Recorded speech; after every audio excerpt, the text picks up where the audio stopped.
મહીસાગર જિલ્લામાં વાદળછાયા વાતાવરણ બાદ વહેલી સવારથી ધુમ્મસ છવાયું છે। આ સાથે જ ભારે ધુમ્મસના કારણે ધોરીમાર્ગો પર વાહન ચાલકોને હાલાકી વેઠવાનો વારો આવ્યો। મહીસાગર જિલ્લામાં વાદળછાયા વાતાવરણ બાદ વહેલી સવારથી ભારે ધુમ્મસ છવાયું, જેના કારણે ધોરીમાર્ગો પર વાહન ચાલકોને ભારે હાલાકીનો સામનો કરવો પડી રહ્યો છે।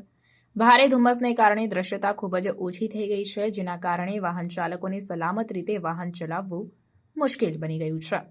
સ્થાનિક અધિકારીઓએ વાહન ચાલકોને સાવચેત રહેવા અને ધુમ્મસની સ્થિતિમાં ધીમે ચલાવવાની ચેતવણી આપી છે।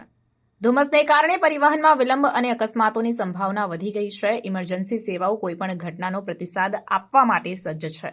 રહેવાસીઓને અનાવશ્યક મુસાફરી ટાળવા અને જો મુસાફરી જરૂરી હોય તો ધુમ્મસ લાઇટ્સ અને અન્ય સુરક્ષા પગલાઓનો ઉપયોગ કરવાની સલાહ આપવામાં આવી છે। હવામાન વિભાગે આગાહી કરી છે કે ધુમ્મસની સ્થિતિ આગામી કેટલાક દિવસો સુધી ચાલુ રહી શકે છે, તેથી દરેકને તાજેતરના હવામાન અપડેટ્સ વિશે માહિતગાર રહેવા માટે વિનંતી કરવામાં આવી છે।